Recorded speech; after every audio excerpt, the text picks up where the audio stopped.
Charlie, post-Enlightenment theology. It's just a kind of basic, it's splitting your personality into the religious and the scientist, and it's just not doable.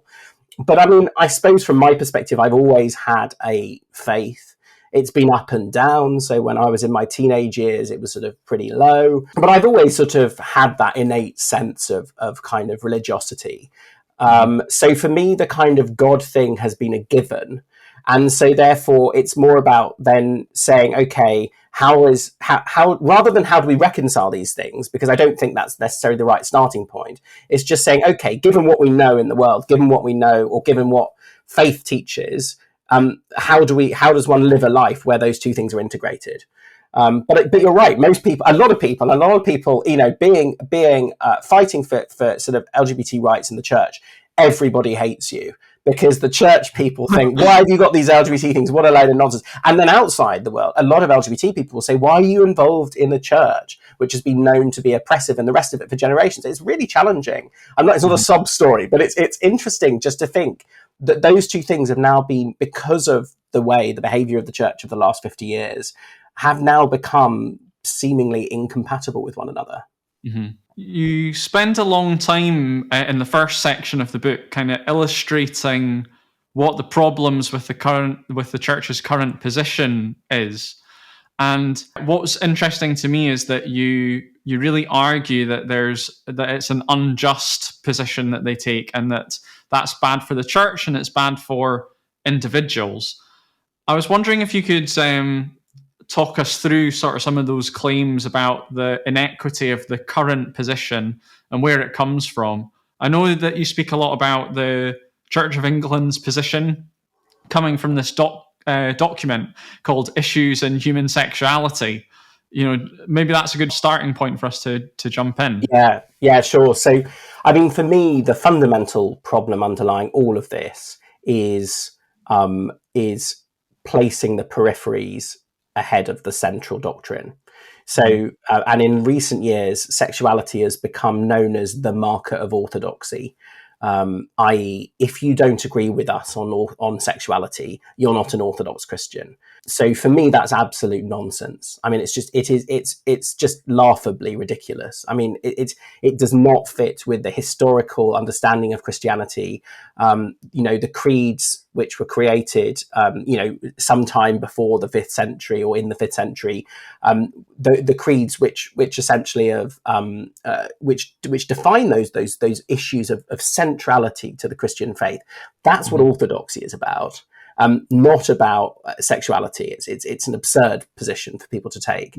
But many of the things which have been considered orthodox have now been tagged on to that sexuality bracket. And therefore, even if you believe those central parts of the Christian faith, but don't accept how they're being applied to sexuality within a particular model, you're seen as being unorthodox, which for me is a very, very strange way of doing theology or of doing any kind of policy. So Issues in Human Sexuality was a document. It was never meant to be a definitive doctrinal document. So it was never supposed to be something that couldn't be changed or that set out a very worked through issue of human theology. So it was published in 1991 by the House of Bishops to try and make some kind of statement on sexuality, which had at that stage become more widely contested and challenged in wider society. Although remember, this is the era of Section 28, so it was challenged in wider society, but there was still deeply homophobic legislation on the statute books. And it sounds like it had reached a peak where the Church of England felt, oh, well, we've got to do something to respond to this, and this is what they came up with. Yeah, exactly. And I think that's basically what it was. And I think it wasn't so much external pressure, although I think there was external pressure, but it was also internal pressure from people within the Church of England who had decided. Some people were challenging the current doctrine, but as ever, there were people who were saying, we're going off the rails. We need to, keep all this in check. We need to, and it was essentially produced as a kind of, this is how we think people should behave. It had various parts to it, some of which, now back to your question on the sort of science of things, some of which are just absurd in terms of the quality of the research. Pretty much absurd in the early 1990s, but absurd now, certainly. Would you give us an example? Yeah, so there are things about bisexuality. I mean, so there's a statement in there about bisexuality, which basically, whilst the Church of England now is telling us this is not the case, it feels a bit like sort of Orwellian jurisdiction. They were saying, well, in the document itself, it says, if you're bisexual, it basically suggests you can't maintain a relationship with anybody, because if you're with a man, you'll of course want to be with a woman, and if you're with a woman, you of course want to be with a man. So completely misunderstanding that. But it then says, so we suggest some form of counselling for you to work out your true sexuality and so on, which sounds very close to conversion therapy. And this is being debated in the church now, and it was brought up at the most recent General Synod, the most recent governing body of the church, and it was met with sort of lukewarm, sort of gruel responses. You've got that, and you've also got sort of misunderstandings of homosexuality through the natural world, very sort of dodgy theological dead ends that people go down in terms of, because ultimately it's clear that the document was written to say no. And so what's been done has been, let's find how to say no in a way which we can defend theologically. And the key thing it says as a document is, you cannot, clergy cannot be in sexual relationships with someone of the same sex. That's one of its kind of key take homes. And it also designed or tried to bring in the word homophile, which was, I think, meant to refer to homosexuals. It never caught on, unsurprisingly, but this was a sort of attempt to redefine the debate. It didn't work. And the document, despite everybody knowing, even conservatives in the church, knowing this document is nonsense, the document remains in force and is the most recent up-to-date teaching on sexuality. And it's for that reason that the church has had to start on a process of rethinking, because it's just become absurd. I see. And what you said about, the culmination of that being that clergy who were homosexual just were not recognised. You really argue quite eloquently about the dangers that come from that sort of repression. Yeah. And some of the examples are really striking about people referring to their significant others as, their lodgers because they can't talk about this. People being forced to, with external pressure in terms of university Christian unions, if their sibling is gay. You talk about Gemma's story. Yeah. And how, she is kind of forced out of her friendship groups, basically, because she's put in a position where she has to choose either, choose us Orthodox Christians, or you choose this sort of what they see as an aberrant sexuality. I wonder if you could maybe add to that, what are the dangers of this kind of repression, which seems to be going on all of the time? Yeah, I mean, I think it's so. Yeah, in the second section of the book, I've kind of looked at the repression on three basic levels. One is on the individual, and I think we know what happens when people repress particular parts of their personality, and we know that never ends well, really. Particularly when it's based on, as we know in the church, it's based on an externalizing force. So, it's saying that the external position is, you may not do this thing, whether or not you think that's right. We want you to repress it. And so even if you're repressing yourself based on your internal values, it often leads to serious challenge for your mental health. Doing it based on external pressure is a completely different ballgame. So that's a very dangerous place to end up. But I've also looked at it on the sort of from a kind of sociocultural perspective, looking at the church and both the church internally and the church as it looks outwards. And as you say, people referring to their significant others as lodgers, or all of this, not only leads to an unhealthy sexual ethic in the first place, because it means that you never talk about sex. And actually, therefore, you never talk about the relationality and all the other things that go with it. So not only are you kind of refusing to address that, but you're also, in a sense, refusing to think more widely about what healthy sexuality might look like. So you're essentially forcing people into a place where unhealthy sexuality is the kind of preferred position. And there are a lot of places, a lot of parts of the church, and you see this in the Roman Catholic Church as well, where essentially, if you can say that anything gay is bad, then as long as it's kind of one night stands or whatever else you want to call it, Mhm. as long as it's a single sexual moment after which you then apologize, repent, and come back and so on. In a sense, the churches can manage that because they're like, well, we all fall from grace. We all do things that are bad, but we can apologize and move on.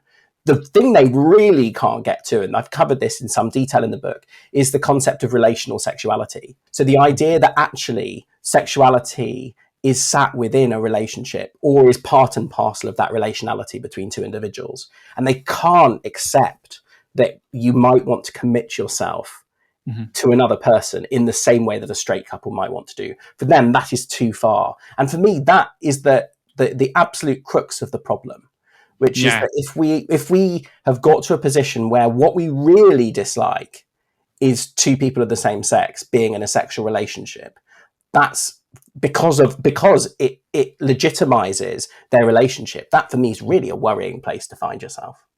Yeah, I agree with you that I think that is the crux of the problem. That's where the tension is, because on the one hand, social justice, liberalism, from that perspective, like obviously LGBT rights is the morally superior argument. Obviously, people have to be able to, have equality of opportunity, be able to have all of their human rights met. That's a big basis of participation in our society. So obviously, that's a very strong argument. But then coming at it from a religious perspective, or at least the orthodox mainstream religious perspective, suddenly you're forced in a position where you think you have to deny that to one certain group of people on the basis of a characteristic, and that's obviously discriminatory. So for me, that's why I'm interested in the book that you're writing. How do you get around that, or what is the correct response to that? And you kind of talk in the book about, well, we can't do that. We can't deny this group of people this human right of being in a abiding sexual relationship. It's not good enough to say they should just be celibate. It's not good enough to say, oh well, you can have a civil partnership, but don't call it a marriage. That have I understood correctly? Yeah, I mean, and also the church's position on civil partnerships has been scandalous. I mean, they opposed them. The bishops in the House of Lords opposed them vehemently in the early 2000s when they were put in, and have now had a sort of rearguard action where they've decided, well, actually, they quite like them, so that they could then oppose same-sex marriage. So, and ultimately, the question of civil partnerships comes up a lot. As far as I'm concerned, civil partnerships have absolutely nothing whatsoever to do with the church. They have never been something that the church has had anything to do with. And I don't think the church should start proclaiming to have anything to do with them now.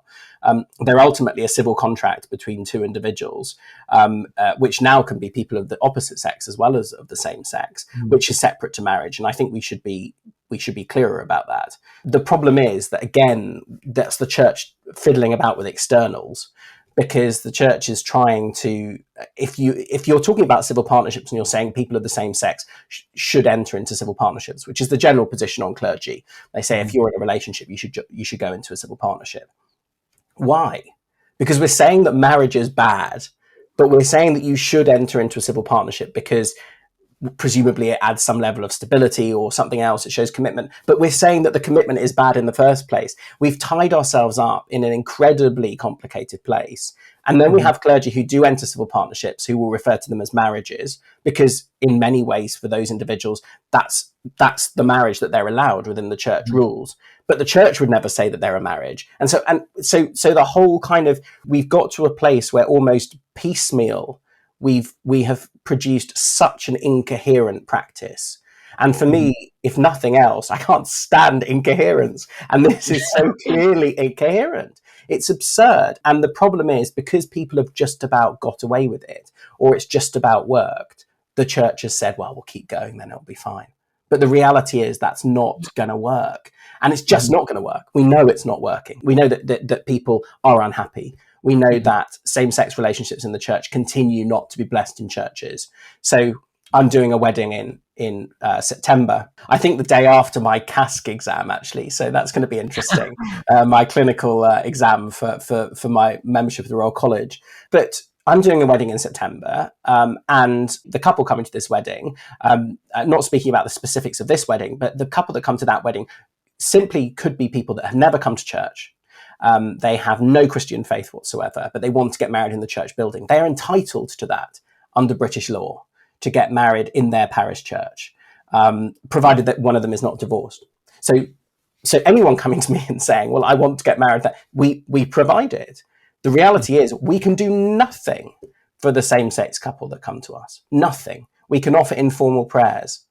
That, for me, this is absurd. We've got people in my congregation who've been together for 60 years, and we can't offer them anything because they're in a same-sex relationship. For me, this is totally absurd. And do you think that this issue is related to the decline of interest in Christianity in the UK as a whole? Is this costing the church followers, bums on pews, this sort of thing? Yeah, I mean, I think it is. I think it's always important not to lay everything at the door of any one issue. But I do think it makes it challenging for the church to speak out on moral issues.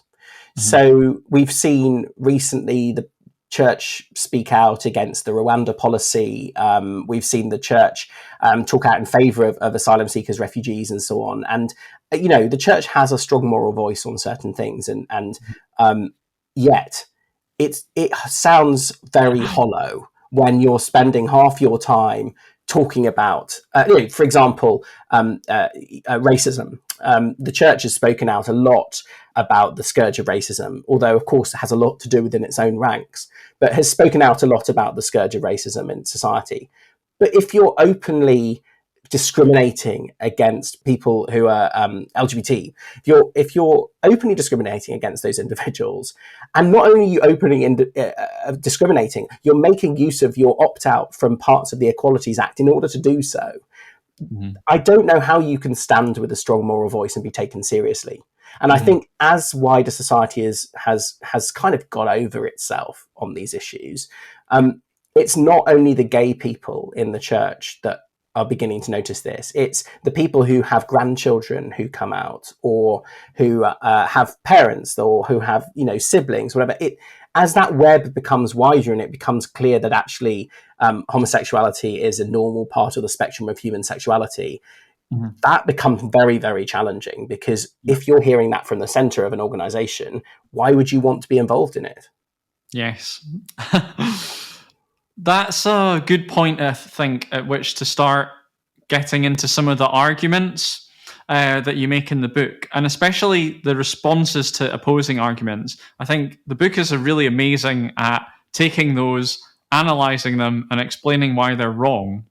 And I wanted to start with the one where you're talking about this argument that conservative or orthodox types make that, well, things like the Equalities Act, that's all just a passing fashion. It's not something that the church should get involved in. And in fact, all of this social justice is discriminating against us conservatives. Yeah. I mean, yeah, it's just absurd, isn't it? I mean, one of the ways that I wrote the book was actually trawling to find the arguments that are made against, because and one of the things which really drove me to write it, particularly after actually I'd been commissioned to write it, then something that really drove me was that suddenly there was a sort of superfluity of nonsense. There was a real drive from conservatives for some reason to present all these absurd arguments, and I thought, well, thank you very much. In a sense, the Holy Spirit's doing something by giving me these arguments so I can write them all down and smack them back. And that's what I've hoped to do, actually, in many ways in the book. So I think that argument is absurd, obviously. Firstly, it's absurd because it's suggesting that the Equalities Act and so on hasn't come from religiously inspired, to some extent in the West, Christian inspired texts like the Human Rights Act, amongst other things.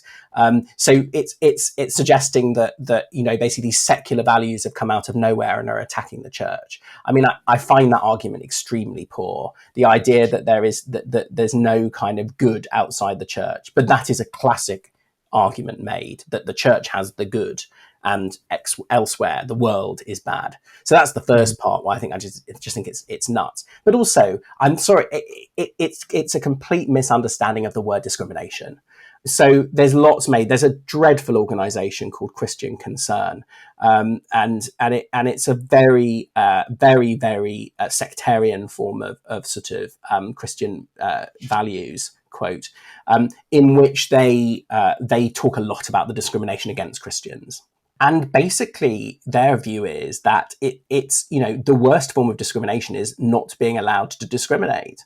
And for me, firstly, it's not really the case. We know about the opt-out from the Equalities Act. We know the Church of England has been forbidden through their own request to do same-sex marriages. We know that the church is allowed to continue to discriminate as much as they want. But what these organisations say is, the gay cake row, for example, or whatever else, the Northern Ireland gay cake row, that these things become the totems of Christian persecution, whilst in the rest of the world, 3 weeks ago, there was a massacre in a church in Nigeria. These things are happening. Meanwhile, there are, massacres against other religious groups worldwide. We spend all our time talking about persecution because, you've got to bake a cake for a gay couple. I mean, that it's actually obscene thinking of persecution in that sense, but it's become a narrative, and from a narrative drives this idea that Christians are, at the lowest end in society. It's just not true. It's fundamentally from basic observation, untrue. Look at the Jubilee celebrations. At the heart of the Jubilee celebrations, a service at St. Paul's Cathedral. Does that look like a persecuted church? Yeah. And it sort of puts into perspective the next argument that I was going to talk about, in which, ignoring massacres happening in other countries and then saying, well, all of this gay marriage stuff that people are talking about, that's not really an important issue that we need to deal with. There are other things that are more important. Yeah, I mean, if you remember back to the Conservative Party's debates, we can call them that, about same-sex marriage when Cameron brought same-sex marriage in. This was exactly the point that was made hundreds of times. This is not a priority. There are so many other things to do at the moment.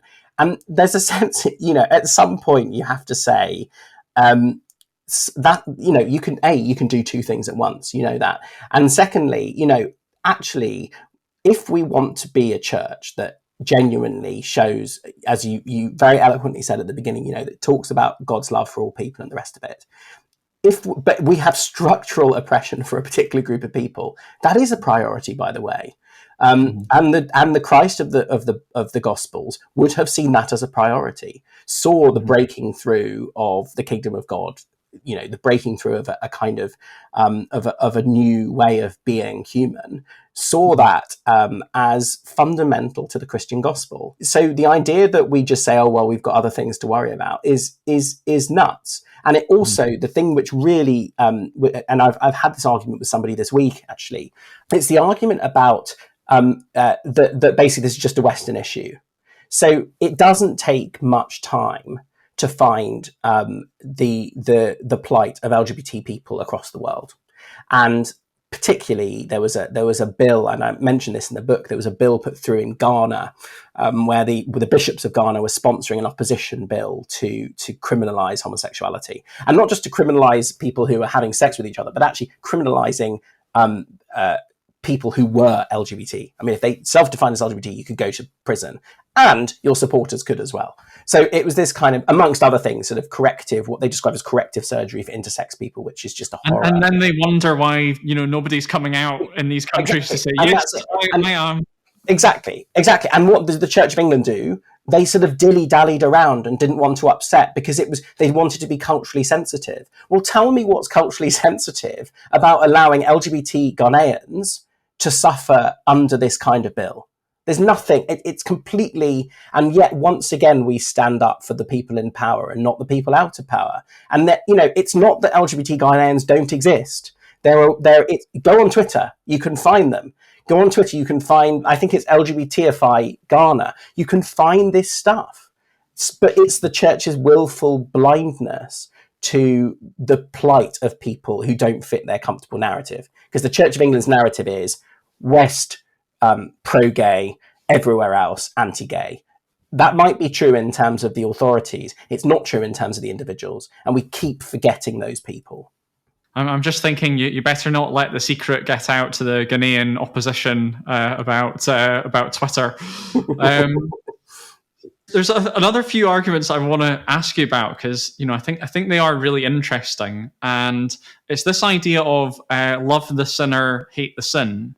And this is something that I've heard, me being a Muslim person, this is something which is often said in response. And, although I'm straight myself, it just seems to me to be a very intellectually unsatisfying argument to make, because it doesn't answer the question about, well, there are all of these people who have, who are homosexual.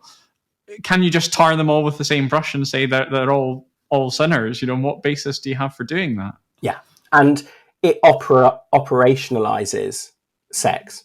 It suggests that it's a thing that people do, as opposed to having any innate relationship to themselves as individuals.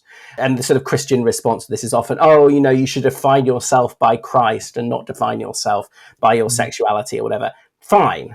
But Christ, was both fully divine, fully human, and was himself a fully integrated human being. So why do we feel that sex, particularly sex for LGBT people, not for other people, funnily enough, but why do we feel that it's a separate thing? How can we make it a sin that's separate to the individual? And of course the argument is made, well, you just need to fight against these desires, as though those desires are not innate to your sense of self and existence. Of course, not everybody has a sexual desire. Of course, some sexual desires are genuinely disordered. There are some things which should not be acted on, and we know that to be the case. But the way of understanding what those things are is to look partly at the consequences, and to look partly at whether they reflect a healthy, integrated self.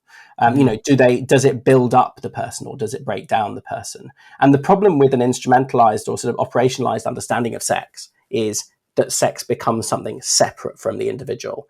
And so, it's actually a relatively new argument that the hate the sin, love the sinner stuff. Not that long ago, the Catechism of the Roman Catholic Church, I think it still says it actually, although I was better check that, because I don't want to be, although I'm not sure who would, maybe a letter from the Pope saying, you've made a mistake. But the Catechism of the Catholic Church, I believe, still says homosexual persons are intrinsically disordered. So for me, that becomes very problematic, because if we say that someone is intrinsically disordered, we're very close to saying that God's made a mistake. And if we're starting to say that God's made a mistake, and the same is true with love the sinner, hate the sin. If we're starting to say that someone's natural proclivity is leading them to sin in a way which other people's wouldn't, I'm not sure how we square that circle with a loving God. And this is the problem with the gay gene argument, isn't it? Yeah. It's the same sort of thing of trying to find something that is wrong that you can point to, without realizing the full implications of that. Yeah. And that's another thing. But moving back to the issues in human sexuality for a moment, there's a question in that booklet that talks about the gay gene, which of course we all know doesn't exist. It's much more likely to be a sort of a mixture of complex genetics, epigenetics, environment, and the rest of it, like every other trait, pretty much. But anyway, there's the basic biology again. But issues in human sexuality basically says within it, if we found a gay gene, questions need to be raised about whether it should be wiped out. For me, that's the kind of scary eugenic position that lies not that well hidden under lots of these debates, which is actually, wouldn't it be better if the gays didn't exist? And that is really when you dig into that and think about that, that's a really scary position for people to start taking. But I think it's the natural endpoint of arguments like love the sinner, hate the sin. And do you worry that these same people that are advancing those arguments might pick up on any environmental causes that are shown to have an influence on this? For example, we know that different balances of hormones in the womb, are a factor which might influence somebody's sexuality. What if people start latching onto those things as we find out more about them and saying, right, well, that shows that this is an aberration and we need to clean up our environment. What about that? Yeah, I mean, I think again, those arguments are most likely to come from people who don't have any science qualifications. So, I think it's very easy to be very simplistic about, well, if only we didn't have this and that. And, the reality is we don't live in the world where if only we had X, Y, and Z. But I think it's also a dangerous place or dangerous journey to go on from an organization that has spent lots of time saying, leave it up to God.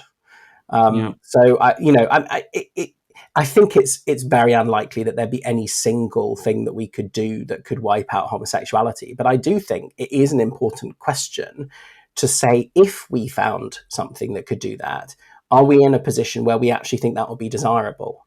And in a sense, that's maybe a question which we need to start pushing, because that is the natural endpoint of lots of these the conservative perspectives, which is that actually it'd be better if it wasn't there in the first place. And using the Christian narrative of the Christian theological narrative of the fall, this is about fallen creation. Adam and Eve in the garden ate the apple, things went wrong, sin enters into human nature. And you carry around original sin with you, and therefore society, creation, everything else is tinged with this sin or the fall.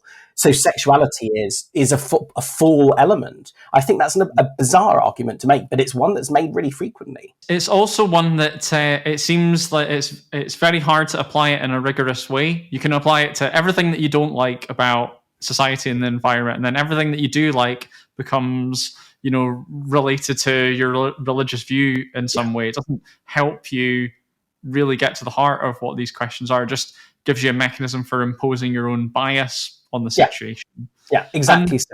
Yeah. So something that I was going to ask you. So people might say, well, this is all very well, and these arguments that are being advanced are very weak. But maybe what you're trying to do, Charlie Bell, is you're trying to rewrite the Bible, and you're trying to superimpose your own interpretations and basically ignore what's written. And you do a really good job of saying, well, no, that's not what I'm doing. The doctrine is really important. And that you're really trying to make an effort to ground the arguments that you're making in a understanding of what the original Christian doctrine was. And I just wondered if you could tell us, why did you make the decision to do that? And how have you gone about that? Yeah, I mean, I think, so I've heard the argument made many times that, so you don't believe, two of the chapters are called, so you don't believe the Bible. And that's become a sort of refrain that sort of, you're trying to rewrite this, or you're trying to ignore scripture. I mean, for me, there are three basic ways of dealing with the sexuality question in scripture. One of which is saying the texts don't say what you think they say. So this isn't responding to, for example, the texts about sodomy have got nothing to do with homosexuality, or they're to do with power relationships rather than, so not about kind of modern consensual sexual relationships. So there's lots of ways of interpreting those particular verses and saying actually they're not saying what we think they say, and there's some merit in that argument certainly. The other one is just saying these texts are just wrong.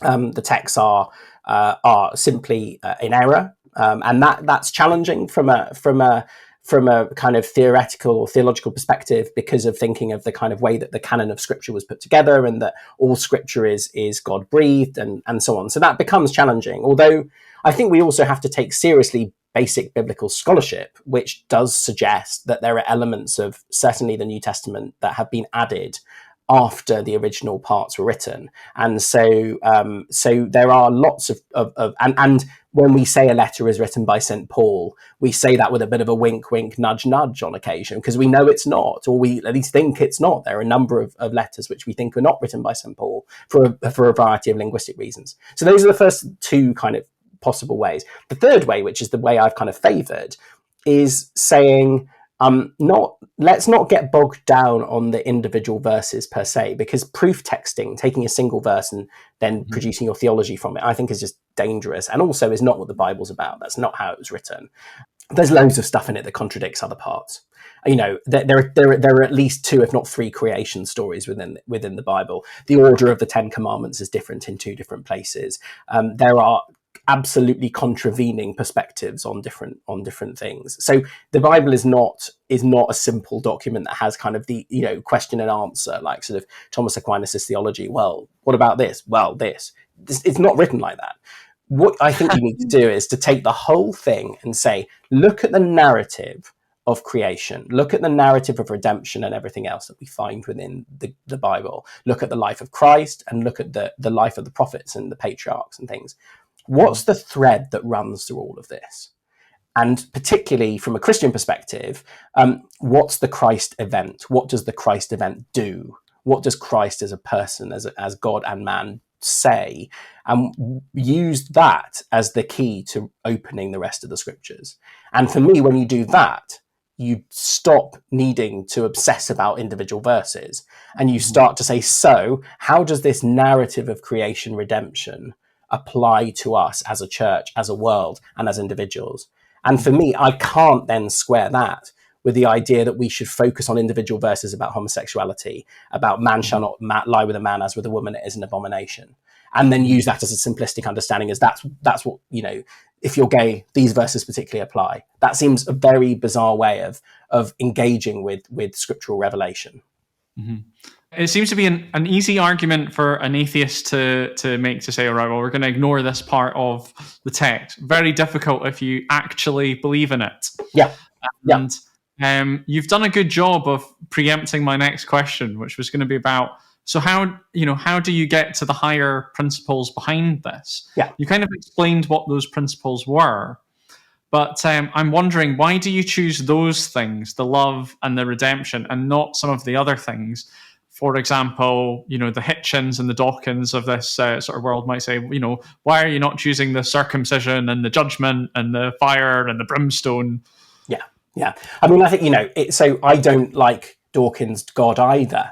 Do you know what I mean? I don't like Hitchens' God. When it says God is not great, I think was Hitchens' book. And I thought, well, no, the God that you're talking about isn't great. He sounds like an absolute pillock. So, I don't agree or believe in the God that you're coming out with. It's an absurd characterization, a caricature, really, of the Christian God.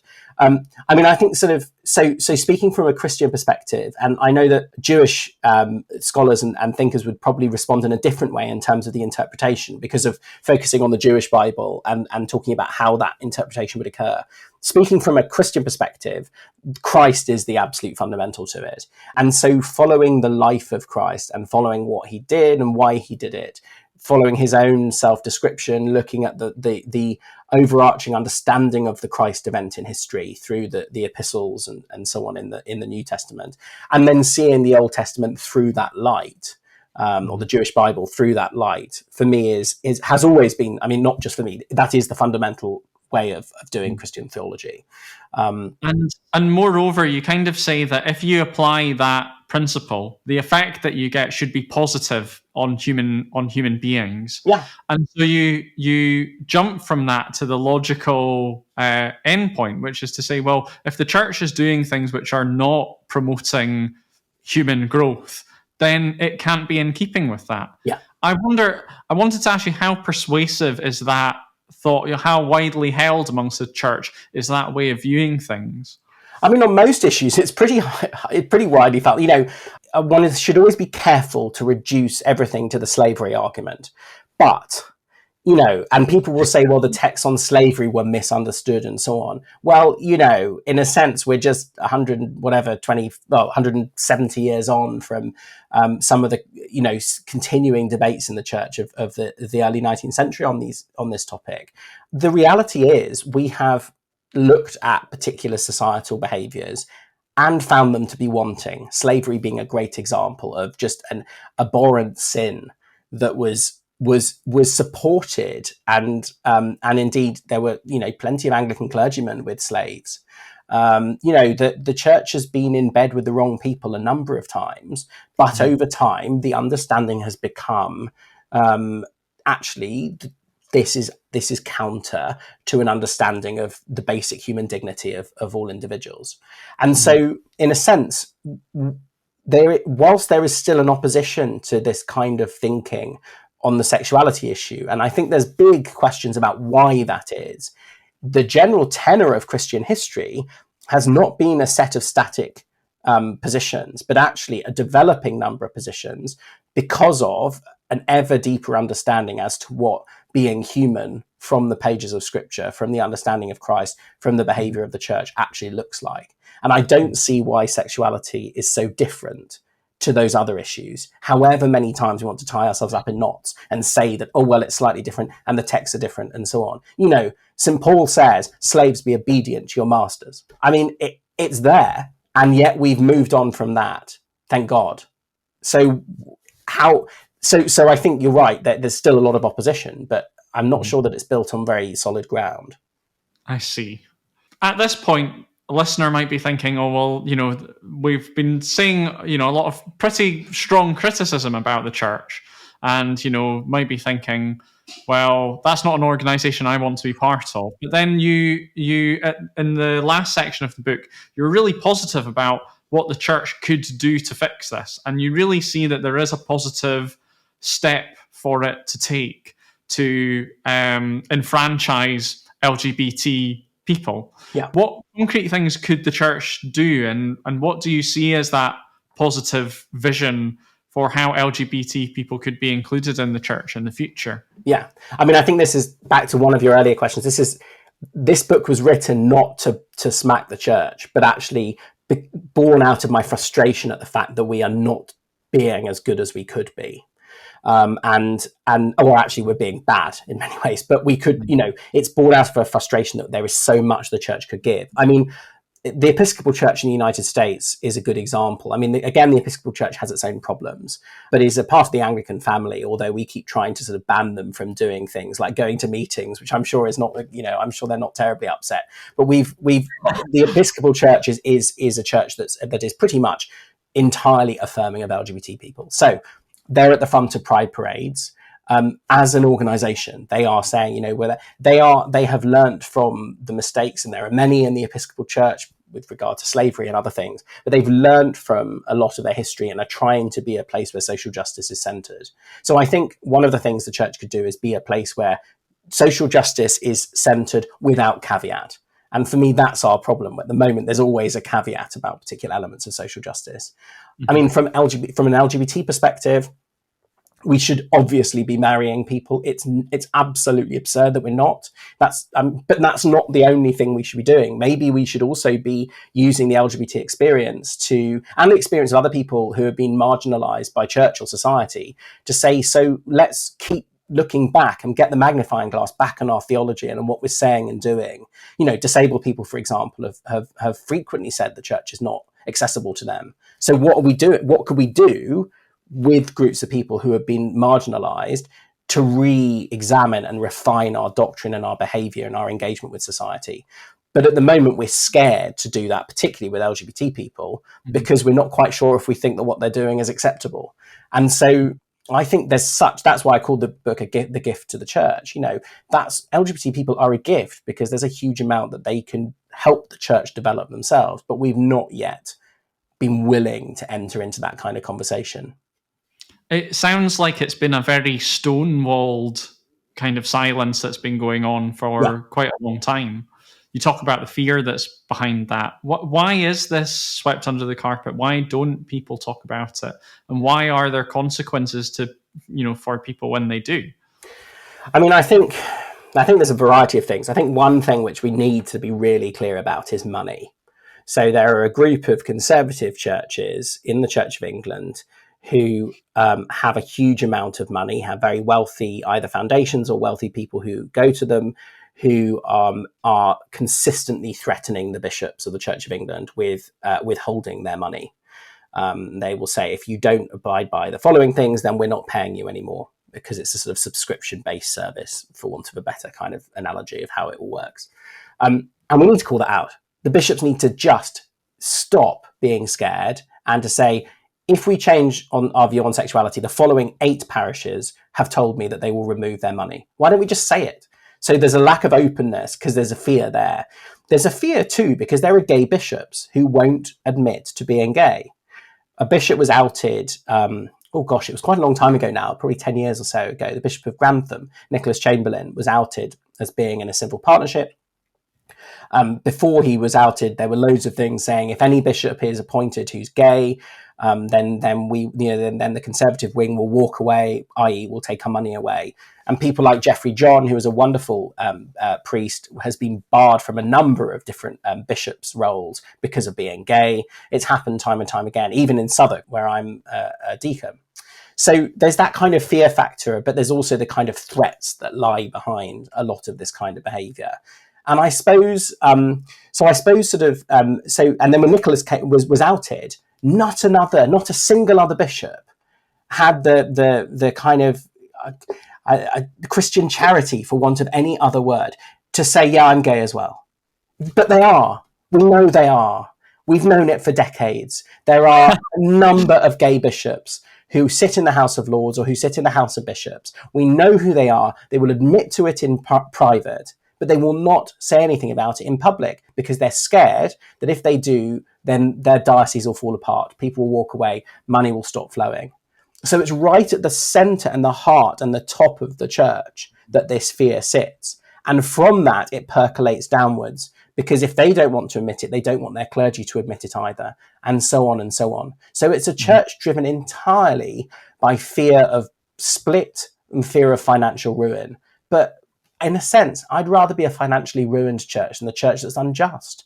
But I don't know what, there's a very mean thing that people say, that when bishops are made bishops, and we shouldn't bash them too much, it's not entirely their fault, but when bishops are made bishops, the story goes that, as part of their consecration service, their backbone is removed. I mean, there is some sort of truth to it.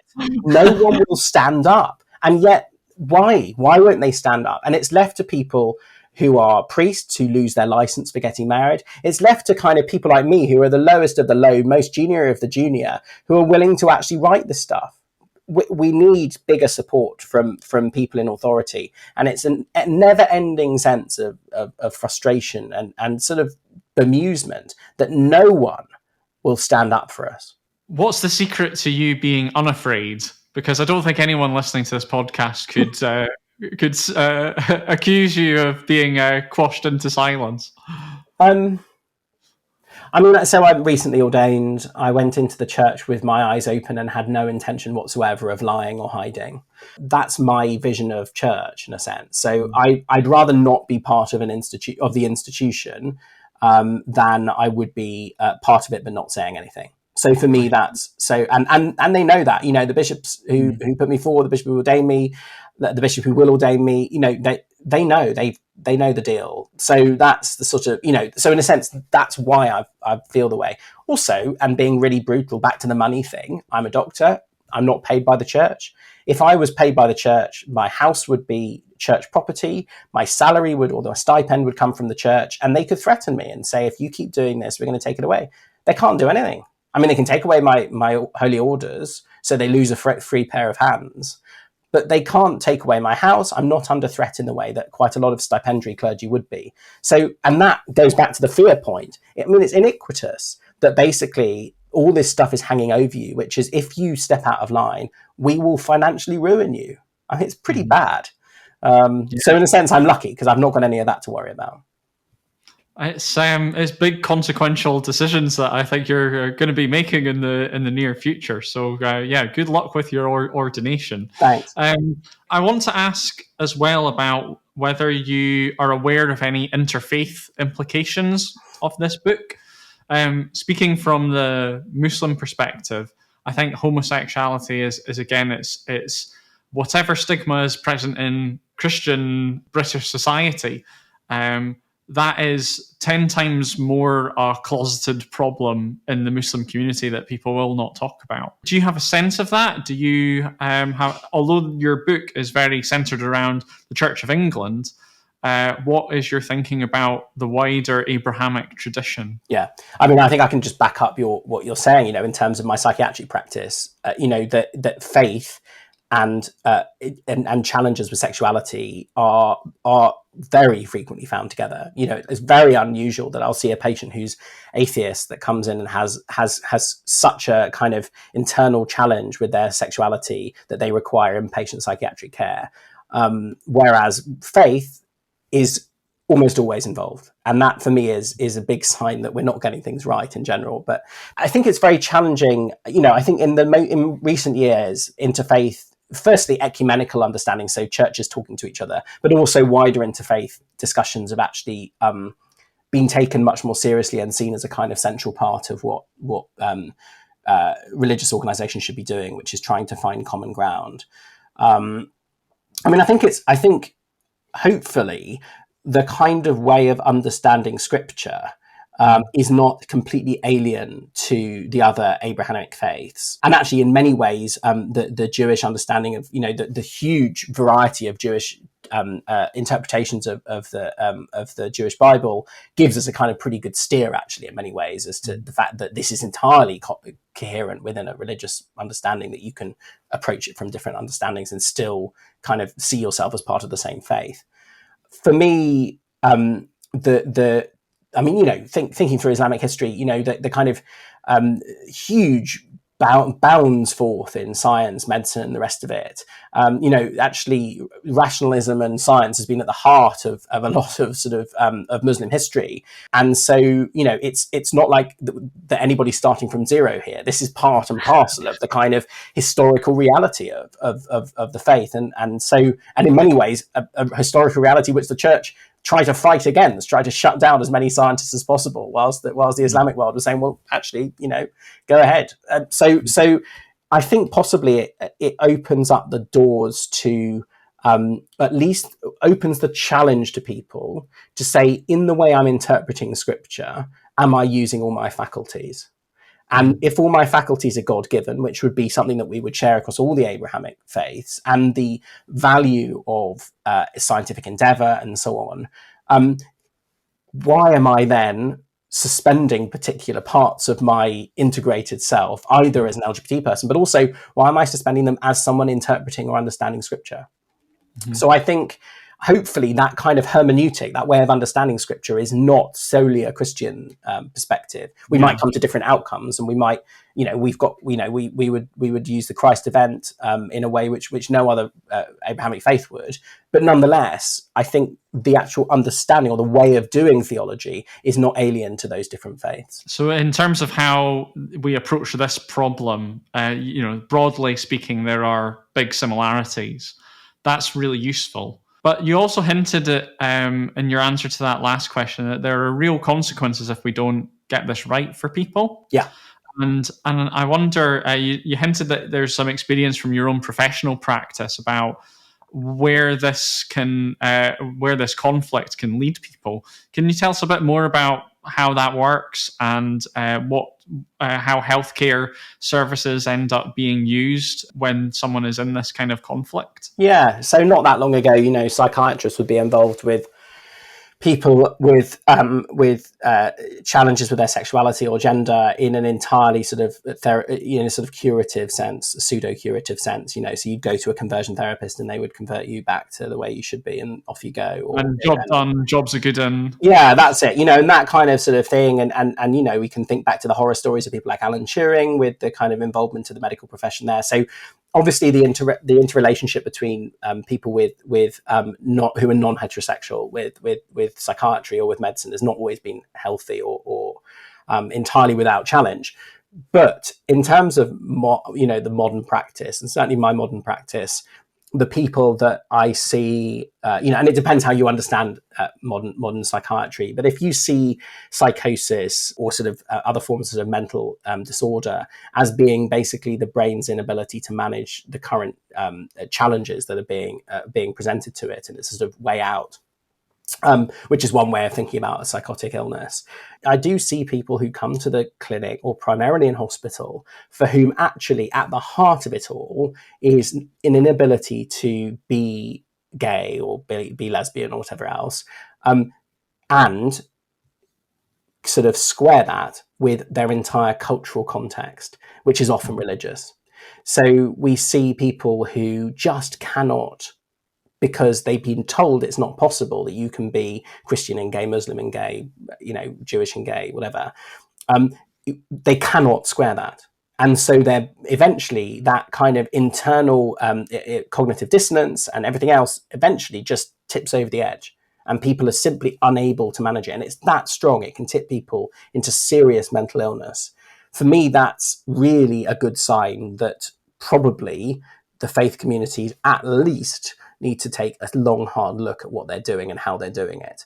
And if that just means that they're a bit kinder, well, that's a good start. But for me, it also makes you wonder, if your position pushes people into deep mental distress, is that position really what God's wanting you to do?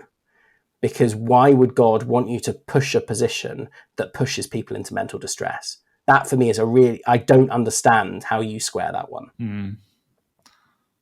So where can people get this book if they're interested to read more?